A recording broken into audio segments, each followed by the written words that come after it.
particularly excited to welcome to the stage Shelly Tom.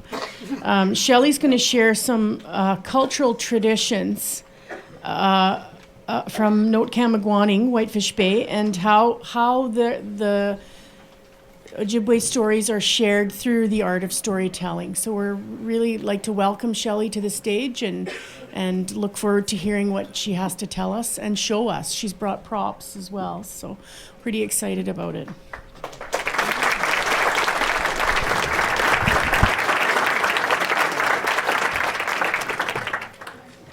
Ready to rock. And I need a ladder, actually. Contrary to what the person said earlier this morning about Ojibwe people, she was mentioning about an Ojibwe person who was 6'1". Not true.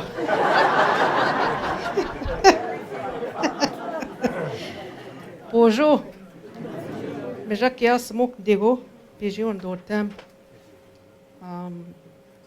My English name, I just introduced myself in my spirit name, Mijakia Samuk, and I come from the Lynx clan. And that's one of the things that in our protocols, when we're going to talk about something, we must introduce ourselves with our spirit name and our clan, if we have one. So I just wanted to mention that. My English name is on the screen here. Shelly Tom, or also known as Shelly White. And I just thought I would put my credentials up there because people sometimes wonder what our credentials are. Can you hear me clearly? Yeah. So Ojibwe people are not very tall.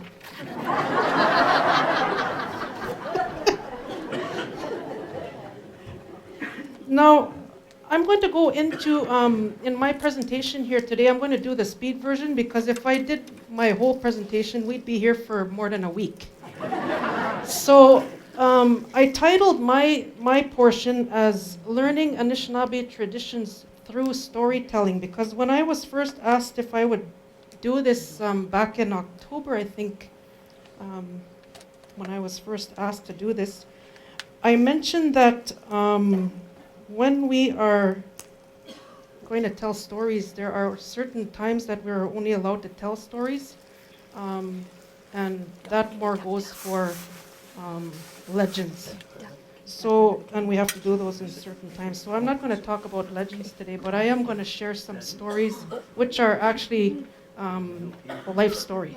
So I think I'd be okay to do that. So, in this first slide that I'm going to show you, I titled it Cultural Traditions of Notkamagwaning First Nation. And I wanted to specifically write that in here because I wanted people to know that I'm from Notkamagwaning First Nation, also known as Whitefish Bay.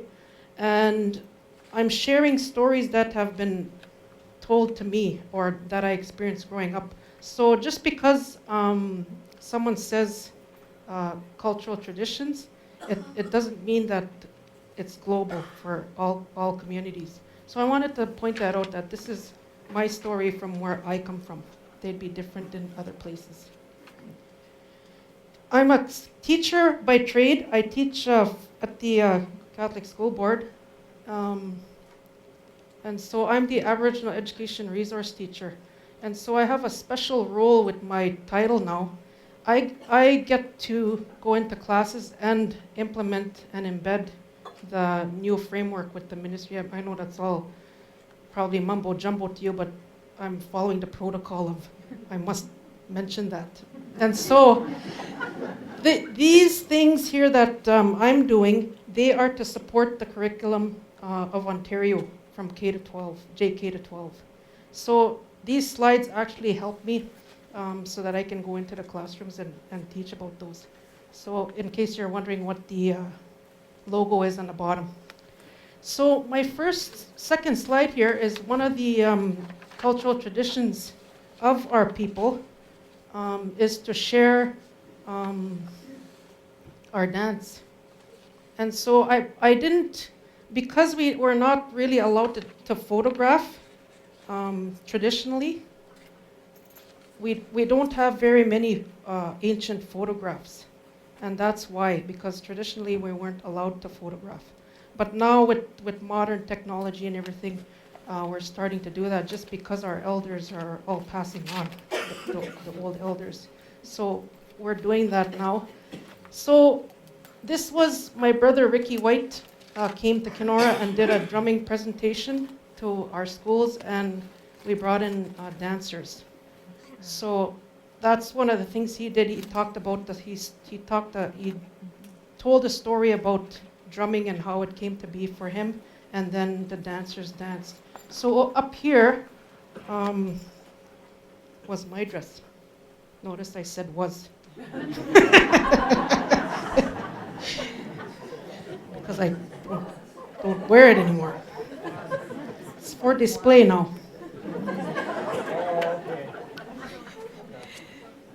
And so there's some other different dancers there. And what we're doing now is we're really engaging people by getting them to participate also. You'll see the school there on the bottom, the classes on the bottom.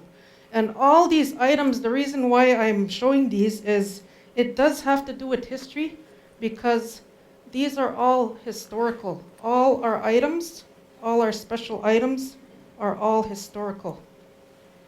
So the mucklucks and moccasins, moccasin actually comes from the word Moccasin. And it sounds kind of the same, but it was changed into moccasin. It's actually Moccasin, and moccasin is shoe. So that's why it. So if you ever hear anyone pronounce it moccasin, it's because that was the original word, changed to moccasin. And this one here, these are the moccasins that we use as Ojibwe people. This is our style. And if you notice the moccasin on the bottom, see how the leather gathers? That is Ojibwa, where the leather comes together. You see the puckers there, right here? That's what Ojibwa means, the gathering of the leather. We are the people that gather the leather. I was going to say we are the people that pucker. And I said it anyway. Don't tell anyone. Not supposed to tell my stories. Don't tell anyone. This here is, I actually had a video clip, but it wasn't working. Keep forgetting I have to stay in the light. This is one of our drum teachings that happened at one of our schools. The story of this drum here, Elder White had a couple of children that attended St. Thomas Aquinas, and as he was walking around the school, he noticed there were quite a few First Nation students that were there, and he went to the principal and he said, you know, it would be really nice if your school had a drum, because it would bring all the students together, not just First Nation. It would bring everyone in the school together, because the drum is something that unites people. That's what a powwow is, gathering of nations, gathering of people. So if you ever notice that there's a sign that says powwow somewhere, that's not just strictly for First Nation people. That's a gathering of nations. And nations is all of us. Doesn't matter where we come from. So that's what we did at TA. And so Elder White brought the drum to the school, and that's where it is situated. And we use it whenever we have our feasts and our powwows. And so anyone is welcome to come to our powwows. It's an open invitation. They also did drum teachings and songs. And so they invited students to join in. The male students are the ones that are allowed to sit around the big drum, and the female students have the round hand drums. I didn't bring one today, but that's what that is. And that's one of the things why people wonder why it's only the males that are around the big drum. That's one of the protocols is that the men sit around the drum because it's a very sacred item. And for the women, we are very special people. We have we are powerful because of the ability to bear children. And so that's our power. The men's power is to sing. So in case you're wondering about the drum, the big drum. And then that was just a joining of everyone joining in for the songs. All the songs, some people, one of the children came up to me one time and when I was teaching it and we had a powwow, and he says to me, "I don't understand what they're saying. It sounds like gibberish," he says. Because that's what it sounds like to people when they don't know that the songs are very special. Every song has meaning. They're singing about something. The jingle dress, right here, that's a very sacred part of the regalia for females. There's a big story that goes behind that. It's a healing dress, and so there's a special song that goes with that. And the song has a big story with it also. All songs that the men sing, or the women, when they have their hand drum, they all have meaning. They're singing a story. They're singing some kind, or they could be singing a prayer, asking for guidance or something like that. I wanted to show this picture here because I'm heavily involved with the outdoor ed program at our school, because outdoor education has always been a huge component and part of the First Nation people. They lived off the land for forever. And traditionally, if you look at the man on the left-hand side, pretend there's no snow machine there. Pretend that there's dogs and a sleigh there. Anyway, that board he's using was actually the type of board they used when they would set nets. So I had this gentleman here from Ishkotezagegan, that's Shoal Lake, come and demonstrate how the traditional ice fishing was done back a long time ago, as my son thinks that I'm ancient in my 40s. Really, really old, he says. And so there was the net that they showed how to set it, and then they showed traditional filleting. Now this you won't be able to read, but before I show you the next slide, I had one of my uncles come in, and he was talking about traditional medicines, and we did this out at Soneros Provincial Park. That's where the outdoor ed class we're staying for 3 days. So I took my uncle out there, and he did he talked about traditional medicines, and he brought his traditional medicines with him and showed the children, or the student, I shouldn't call them children, they don't like it, the young adults, the traditional medicines, and then he took them on a medicine walk out in the bush, out in Provincial Park, and actually walked out and showed them the traditional medicines that were there. Some of them were there. Sorry. And then there was a couple of testimonials there from students. The paper asked them questions, of course. Keep forgetting I gotta keep track of time. No Indian time today. Anyway, Indian time. Did you know what Indian time actually means? It starts when it starts and it ends when it ends.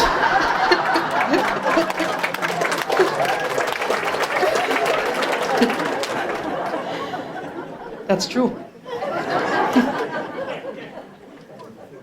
Actually, the real meaning behind that was it became an excuse after a while for some of the young people. Indian time will come there in about an hour. Actually, what it was if, and I say this to people now when they use that excuse, oh, I'll be there on Indian time. Okay, so that means you're gonna meet me at 5 o'clock in the morning, because back then they, you know, historically, if you were organized, if you were gonna be somewhere, you were there early, and early was before sunrise. So I don't allow my students to talk about Indian time.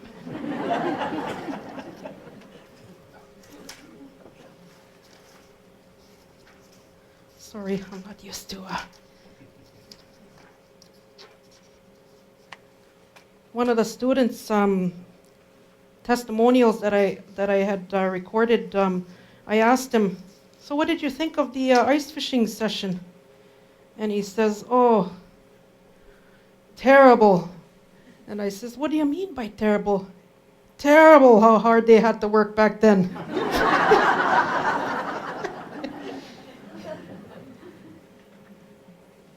And this was my uncle in Soneros. They're showing the students historically how stories were taught. So he actually made them lay on the ground and listen to the stories.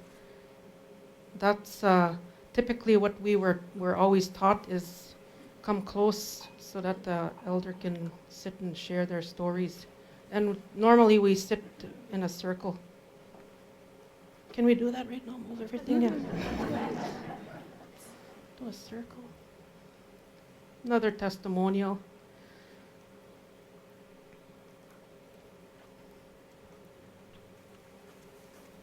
This one here was, I also, before the fall, took the students out on a guided fishing trip out in Lake of the Woods with some professional guides from Soneros. And these guys took them out on the lake, and then showed them how they fished a long time ago. Kind of like capturing how things were done a long time ago, because a lot of times we can't do that now because of the day and age that we're in. So what we have to do is kind of like imagine how it was without actually doing it, because otherwise we'd have to canoe them out in a canoe. Take us 3 days to get there. And so that's what we're kind of trying to capture, those traditions and ways of storytelling. And this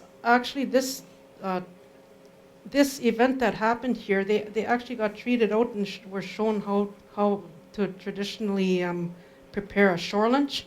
But because of the fire hazard that day, we had to take these burners. So it was really neat when we went out that day, because we actually went and got the students and showed them how to prepare a fire and all those traditional things that have been done historically, and what kind of wood to use, and et cetera, et cetera. But then they had to use the burners. And while they were doing that, one of the elders that was with us was resting on a rock and was flipping his foot on the ground, and he called me over, and he said, "Shkia Inaben," and that means to look carefully. And he's whispering. He had found an ancient medicine root in one of the areas that we were in, and that was the reason why he whispered too, was because he didn't want me to yell it out so that people would come over. And then he just covered it over. He probably knew I wouldn't remember where we went anyway. So that was another ice fishing day, traditional netting. Students canoed across to the Discovery Center to meet an elder there that I took for some teachings. This is one of our teachers. She teaches Northern Studies, and she was talking about the medicine wheel that day. And for those of you that don't know what the medicine wheel has a lot of meaning and teachings behind the colors, the directions. And so she was there. Actually, she was even sharing the the smudge bowl and the teachings of why they do that. And that could take a whole half a day also talking about those. The medicine wheel. I was saying one day, I was asking my mother, and I told her I wasn't going to send her out, but she's right there. I told her, I was asking her one day, I said, you know, as kids, we didn't remember hearing about medicine wheel. We didn't hear things about 4 directions, what's that word, Mom? Yeah, the four directions, the medicine wheel. We weren't taught those. I said, I didn't hear about those. And then she explained to me after, when she explained it clearly to me, that, well, they didn't explicitly teach us things. Like, they didn't sit us down and say, okay, today we're going to talk about the medicine wheel. They didn't do that. It was through experiential learning. And so then when I look back now, I could see points in time of my life where those teachings were being taught, and it had to do with respect, wisdom, but it wasn't titled that way. And it was all in Ojibwe anyway, and it wouldn't have enough room on the screen to write all those words. The words are about 20 letters long. My name, for example, I said my name earlier when I introduced myself. Lejakia Samuk. That's going to be your test before we leave. Spell it. And I should have mentioned too, Nijo Temen. Nijo Temen, there are 2 of me, or 2 of us. So I'm a twin. Yeah. I was very lucky. We hear stories all the time about devastation and trauma and et cetera, on First Nation communities. And a lot of people have the perception that it's horrific to live on a reserve. I am very proud and grateful to my parents for raising us on our First Nation community, because back in the 70s, actually 60s, we were blessed with language.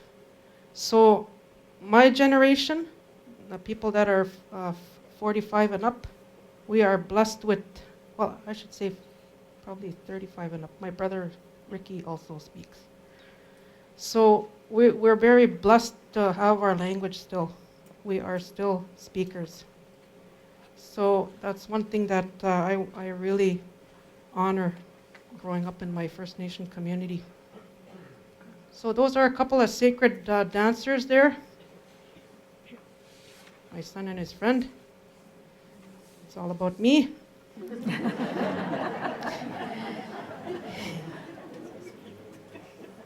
Aye.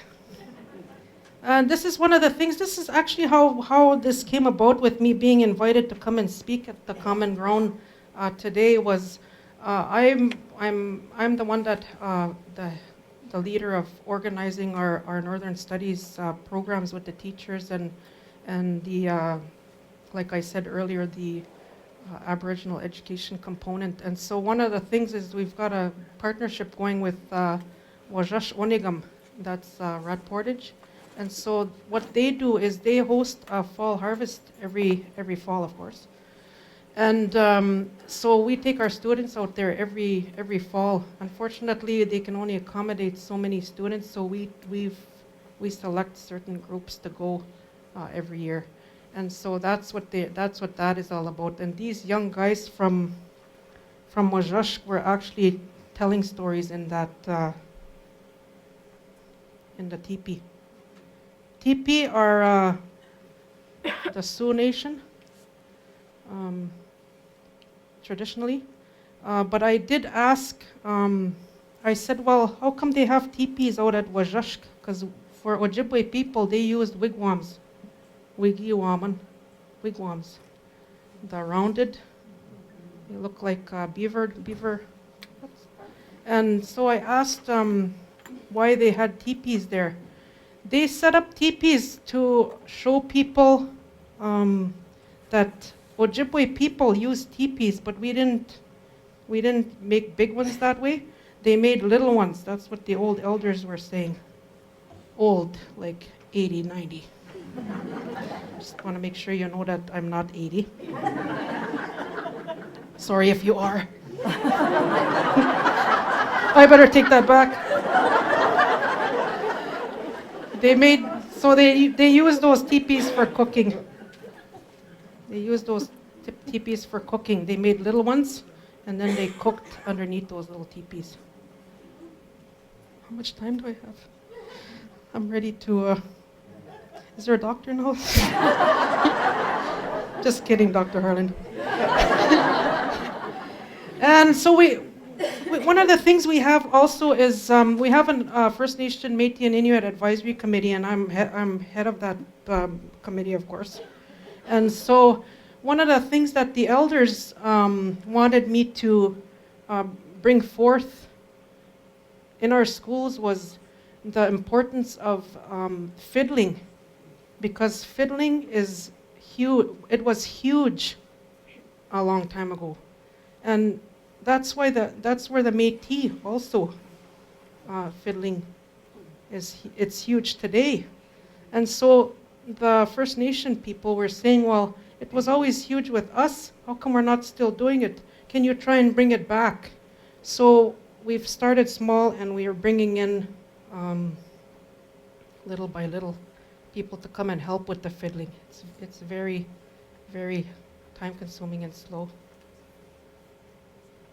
This is our fall harvest. This is where it all started when I got asked to come and do this presentation today. It was our fall harvest elder teachings. And this is our Northern Studies when we go in to teach language and all those traditional things. One of the students asked me one day, what was it like when the cavemen were here? I said, I'm not that old. And how much time do I have? Am I out of time? Out of time? 1 minute?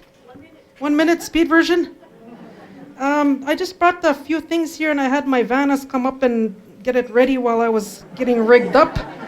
Anyway, these ones here, I was so glad my mom was able to find these. Does anyone know what these are? Original ricing sticks, and that's what they used when they used to go ricing. And they did wild rice picking up until they haven't been rice picking because there's no rice.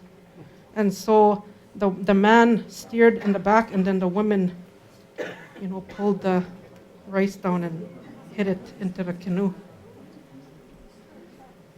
And of course, the men were in the back. I'm going to be a little bit chauvinist here. The women had to do it fast so that the rice would fall in there. So speed version, any questions before I get booted off the stage? I said booted, not booed.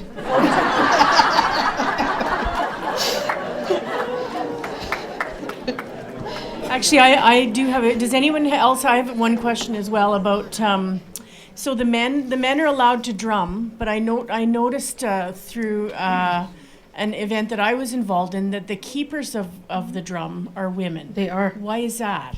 Because that's historically the women are the ones that get the feasts ready, but the men also get the feasts ready, and so the women I explained a little bit earlier about they use the small hand drums, and because of the big drums, the drums are the messengers. So when they're drumming, they're singing a song to Chamanetu, Creator, and that drumming and beating of the drums sends the messages up to Chamanetu. So the keepers, that's a important. The women are the ones that a lot of I shouldn't say the women are. It's the women are the ones usually that are it the must be an keepers. honor. So is it one person that has the drum? whoever Or two, whoever is or- given the drum. Okay, And so the drum is passed on from generations. right, wow. And so if they're but there's a huge responsibility that Yeah. goes into that. Yeah. Like this one here at STA, it took a really long time because there are a lot of protocols that go into that. That's where the feasting comes from. You must take care of that because it's a being. Everything for us is alive, and it has a spirit. So we take care of everything. My kids were with me at a powwow when they were younger, and my daughter made the same comment about it sounding like gibberish. And my friend from Sabaskong said, it's close. Or she said gibberish, and my friend said, close, it's gibberish. So that was pretty funny. Is there any more questions? Ojibwa. Gibberish. Yes. You mentioned, Can you stand, please, and shout Can't it out? see you anyway. Yeah. Stand. that it was you or people at 45 and your brother at 35 that still have language. Yes. First Nation is not like a country like Sweden speaks Swedish or Portuguese speaks Portuguese. There'll always be that language. What do you foresee in the future for the Ojibwe or any First Nation language if this generation of children aren't taught? We're scared. Mm-hmm. Because that's why we are really putting pressure and emphasizing the importance of language, because our language for us is not just language, it's our being. It's a part of us spiritually. We're connected to our language. One word has many meanings. And so it's a part of our heart, it's a part of our spirit. And if our language is gone, which is why we notice with the children now, the ones that I always say, we're having a lot of trouble with this child behaviorally, and I always say, I bet that child doesn't have a spirit name. Kangi win dasi, he didn't get a spirit name. Kan weekend is man. He doesn't or she doesn't know their clan. And that's just like us. If we don't know where we come from, That's right. How do you know where you're going? There's That's something exactly missing. right. Yeah, that's right. Miigwech. Thank you.